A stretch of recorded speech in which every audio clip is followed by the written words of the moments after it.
All right, I'm really excited to chat with Carlos Collazo, who covers the MLB Draft for Baseball America. You'll see him on MLB Network. I know at least last year with the draft coverage. I imagine this year as well. Also, co-host of the Future Projection podcast, which is one of my favorite baseball podcasts out there. Actually listened to it the other day on my way to Goodyear for the Rangers spring training game, and there's a lot of really fun conversation about the guys at the top of the draft, and that's what I want to talk to Carlos about, with the Rangers having the second pick in this year's draft. Carlos, thanks so much for hanging out here for a little bit. Yeah, thanks for having me on. I appreciate the kind words about the podcast. It's been a fun little project to get started over the last few weeks, and I feel like now we're kind of hitting a groove with it. So, well, I love it, and I love the. I mean, I was texting you about this. Uh, sign, trade, or cuts. yeah. And you did that with, I guess. You guys mentioned how there could be a four-person kind of top tier for this draft, but really definitively right now, it seems like there are three: Kumar Rocker, Jack Leiter, and then DFW's own Jordan Lawler. And you guys went through that exercise, and I'm not going to replay that because I want people to listen to your thoughts and your co-host Ben Badler's thoughts on that. But I do want to talk about these three guys because it seems like, and things can change, and as you guys have talked about it, as so many people have talked about with this draft, maybe there's more volatility because last year really wasn't a thing. And there's still so much to be learned about some of these guys, especially, I imagine the high school guys. But it seems like the Rangers picking it to will likely end up with one of Kumar Rocker, Jack Leiter, or Jordan Lawler. So I guess quickly, what if we can go through all three? Yeah. What's an easy synopsis or brief scouting report? Let's start with Kumar Rocker, the name who I think is maybe most well known. Yeah, I think that's a really great summary, by the way, just of kind of how the draft stands at this point in time.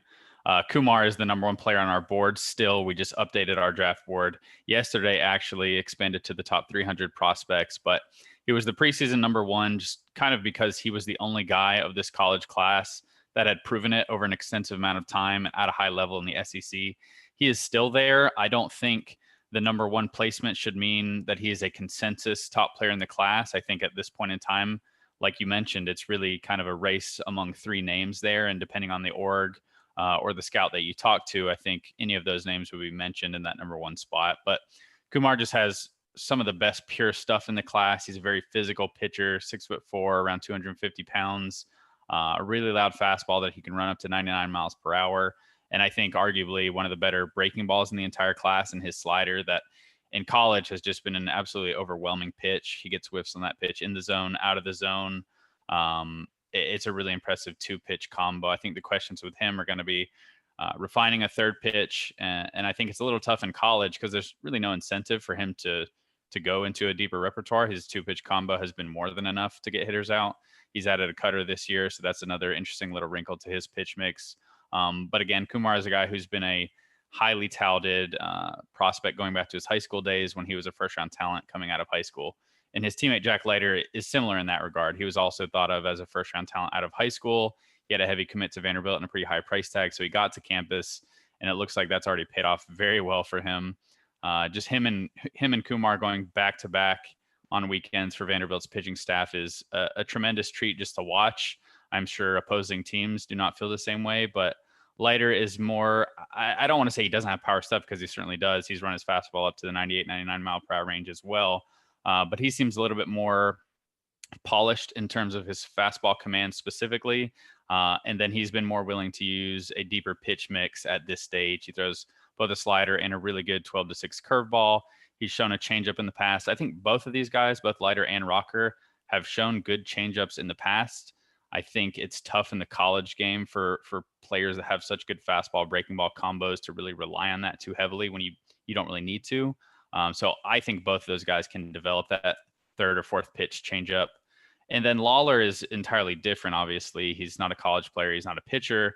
But in some ways, I think it's almost a safer overall profile. Just when you talk about the hit rates and the injury rates of pitchers generally, not specifically any concerns about Rocker or Leiter in that regard, but just the general hit rate on pitching prospects versus hitting prospects. But Lawler really has a well-rounded profile of above average or better tools. I don't think he is quite as explosive in the tool sense that Bobby Witt Jr. was, who many Texas residents are probably very familiar with, and baseball fans as a whole are becoming even more familiar with. But I think he's a guy who you can look at and see a player who's going to hit for a high average, hit for some power, play defense at a high level defensively, run the bases well, really do everything well across the board. And it's just a matter of how physically impressive he becomes the next few years as he fills out that frame. How much power does he get to, and how he's able to refine his defensive game. But I really like everything about the profile and don't see any real holes in his game to speak of. So those are kind of the top three guys, how I see them at this point. It's crazy because he's a Vanderbilt commit. So Vanderbilt essentially is taking possibly the first 3 picks in the draft. Exactly. It's an embarrassment of riches. Okay, I want to quickly ask you about Kumar Rocker and Jack Leiter kind of toe to toe. First of all, I was at USC when UCLA had Garrett Cole and Trevor Bauer, and those two were incredibly impressive. Mm-hmm. They went at the top of the draft, Garrett Cole and Bauer in the top 3.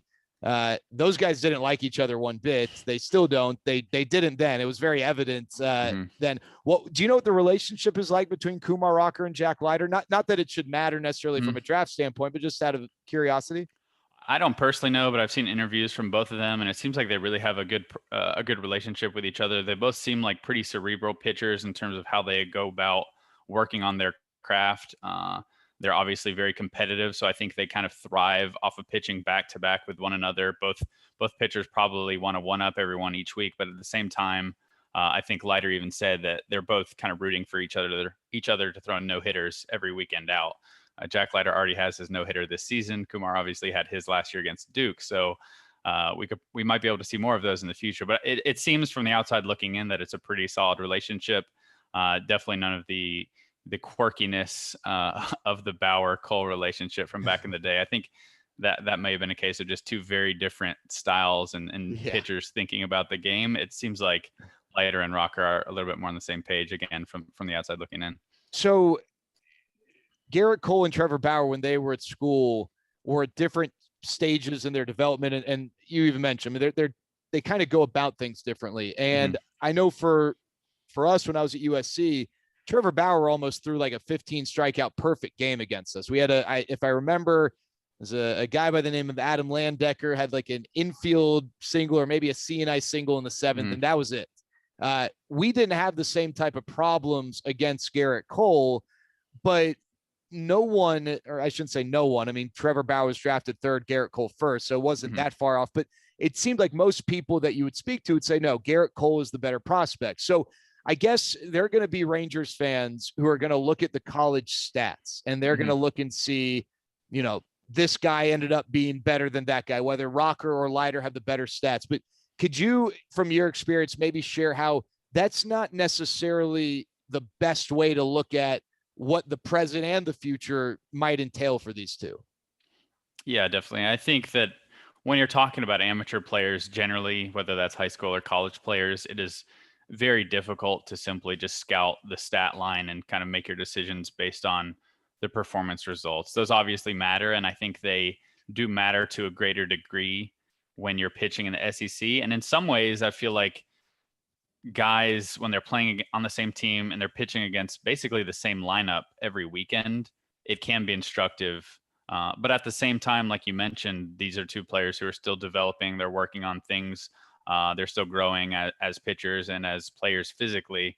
So it certainly isn't the end all be all. Scouts are looking at stuff. They're looking to see how a pitcher is accomplishing the things that they're trying to do on the mound. They're trying to see how they repeat a delivery. They're trying to see how they turn a lineup over the second and third time, how they hold their stuff. So there are a lot of things that you can't see just by looking at the stat sheet. And I think plenty of teams certainly put a large degree of importance in performing in this sort of conference. But yeah, you have to go a little bit beyond the stat line.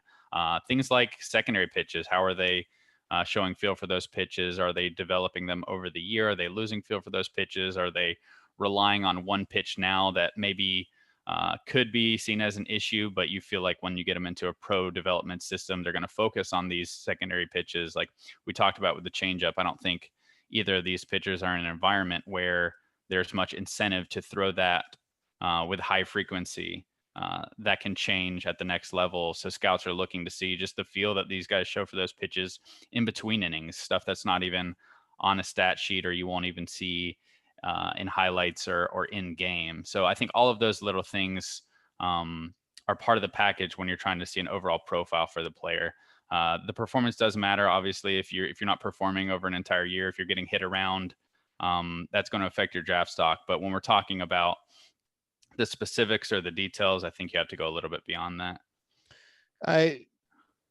With the Vandy guys, how much and Kumar Rocker and Jack Leiter are independent of Sonny Gray and Mike Minor and Walker Buehler and all the other Vandy pitchers who have come through and had success. But how much stock is put into a program's ability to develop pitchers and the track record that Vandy has had? I know that, if I'm not mistaken, pitching coach has changed over the course of that time. But is there any additional stock that's put into the fact, well, this program has developed pitchers who've had success in the majors versus someone coming from a program that maybe doesn't have that track record? Or is that not something that's really considered at all? I think it's considered, just to add that context, like you're talking about, like scouts are definitely very aware of the programs and how successful they are in developing these pitchers and the methodologies they use to train their players. So I think knowing that a player is at a program, whether that's Vanderbilt, whether that's another program that has a really high success rate and does a really good job developing them, just knowing that in your scouting report is helpful. It doesn't mean that a player who is at a lower level program or maybe a program that you don't think develops pitchers well is going to be hurt in the draft. And in some cases, I think that's an opportunity for those players where scouts or teams maybe will give you the benefit of the doubt, saying, okay, he's doing this now in the environment that he's currently in. What is he going to look like when we get him in our pro development where we think we're doing everything at a very high level? So I think just kind of using their environment and understanding the context that they're working in is helpful. But I don't necessarily think that because a Jack Leiter or a Kumar Rocker is at Vanderbilt specifically, they're thought of as kind of top of the class guys. I think that's more so just their talent is very impressive, just generally. All right, Carlos, I think I did this exercise last year when the Rangers were sort of, I hate to say fighting for the number one overall pick because they certainly weren't trying for it on the field, but it was certainly up for grabs. And I went and looked at the average WAR for the first pick, second pick, third pick, what have you. And the first pick is certainly above the rest, and second pick above, everything other than first and whatnot. But if you look at a given draft, it doesn't always work out that way. For instance, I randomly, before we started, just pulled up the 2018 draft, which maybe isn't fair because, these guys certainly haven't completed their stories by any means, but Joey Bart was taken second. I don't know that he's going to be the second best player, even among the top 10 picks. And Jared Kelenic was sixth, and certainly looks like, if there was a redraft, maybe he'd be higher. And it happens this way in every sport. So I guess the Kyler Murray pick might have not happened, huh? What's that? Said the Kyler Murray pick might have not happened that year. Yeah, exactly.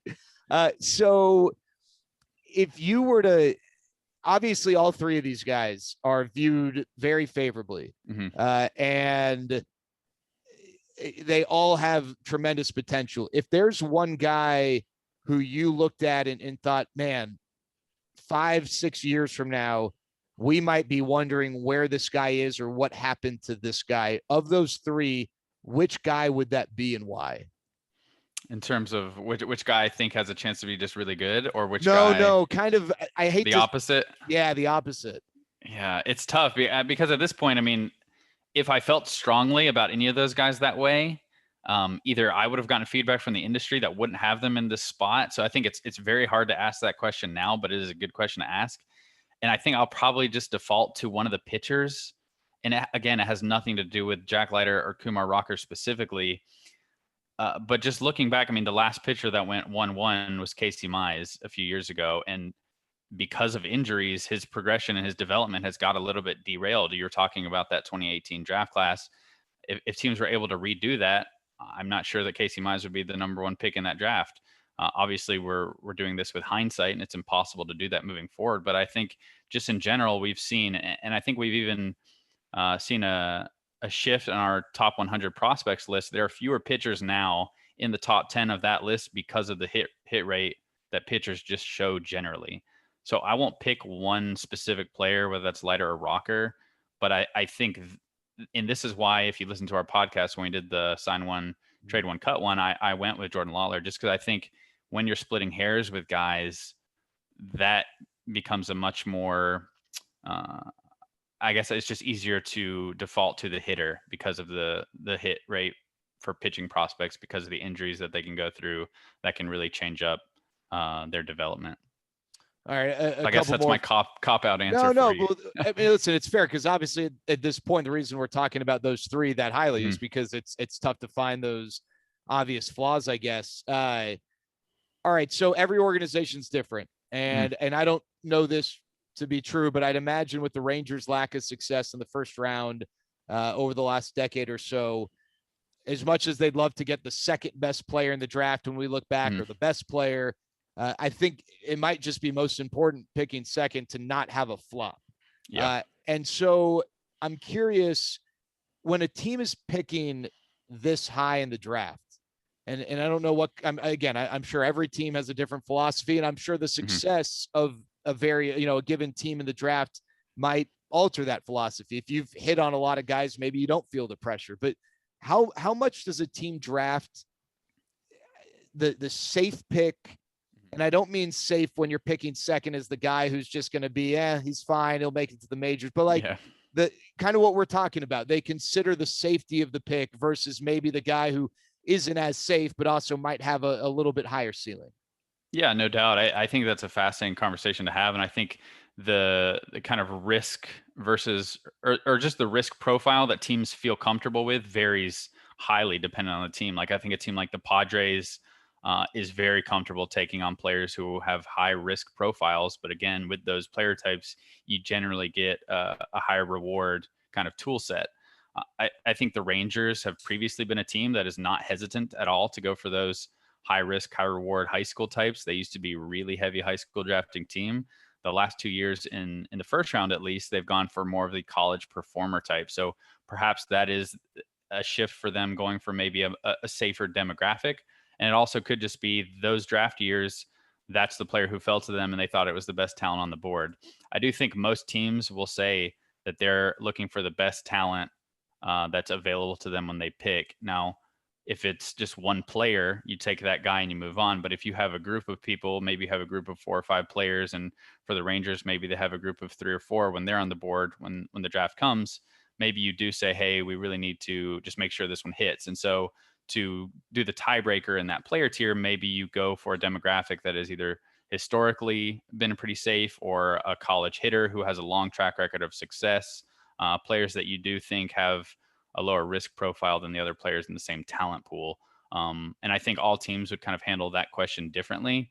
It'll be interesting to see. I think another guy that we haven't talked about here in this top 3 of players, but Adrian Del Castillo at Miami, I think has a chance to be one of the safer profiles overall in the entire class, because I feel like most teams and his hitting track record in the ACC will show he's just a very consistent hitter.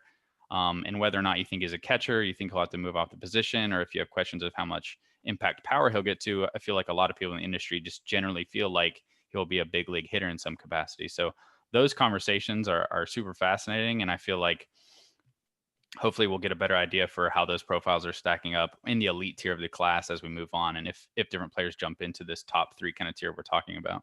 All right, last thing, and you guys talked about this on the most recent episode of the Future Projection podcast, and I thought it was a really interesting topic, but the data. 10 years ago, the amount of data for any of these guys was limited, but data has just become such a growing beast that there is all sorts of data available for college players, especially guys that come from, big programs.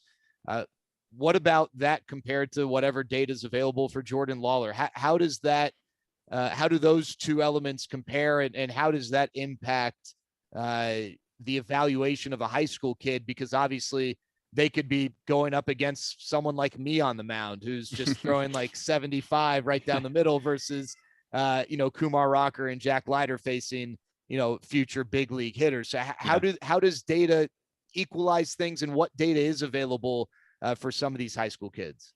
Yeah, I think that the data in the space, even since I started at Baseball America in 2017 and really started doing the draft kind of on my own in 2018, has come a long way. I feel like even for the high school players now, especially the guys who are going to these summer showcase uh, workouts and the showcases and the All America games and the big tournaments, a lot of these events and programs are having players, they're providing an opportunity for players to get their data out there. Teams have access to a lot of these high school player data. When teams will invite players in for workouts before the draft, they'll have access to all the TrackMan and the Hawkeye and everything they have set up in their stadium to collect that sort of on-field data. There are, I mean, bat sensors are at all of these workouts and in batting practices, so you can get an idea of quantifying bat speed for players and launch angle and the plane of the barrel, things like that. So it is everywhere now. I don't know that I would still think, I think you're right that the college guys, there's probably a greater access for data across the board. And you do make a good point about the competitive level. You can feel a little bit better about the competition they're playing. But I think this year specifically, the high school players might even have an edge because none of the college guys got a typical summer evaluation period where you had a Cape Cod league where all the best college players in the class were playing against each other, or a Team USA where you can see all of the elite players. I mean, if you just look back at the Team USA rosters over the last few years, you get to see basically a bulk of the first round of college players on the same field. So not getting that environment where you can see who really stands out in that sort of setting is going to hurt the college class. Whereas with the high school class, Jordan Lawler had a really good chance to play against the best high school players in this draft class. And I think those summer evaluation looks for the high school guys have become extremely important. And in some ways, especially for hitters, this summer is really where Jordan Lawler kind of established his stock. I don't think he'll move too much up or down this year based on what he's doing against local Texas talent, although that region is better than many places in the country. So that's my long-winded answer of hopefully that covered what you were trying to get at. No, absolutely. And Carlos, appreciate it. Again, you can follow Carlos on Twitter at Carlos A. Collazo. You can read his work on Baseball America. And also, like I do, tune into the Future Projection podcast with Carlos and Ben Badler. It's really good stuff, especially for you Rangers fans out there who maybe don't have a ton of experience following the draft, don't really know much about these prospects. They do a great job of breaking that stuff down and updating stuff as the seasons for these guys progress. Carlos, hopefully we'll get a chance to talk to you sometime before the draft again, but really appreciate you taking the time. Yeah, I would love to come back on. Thanks for having me. I appreciate it.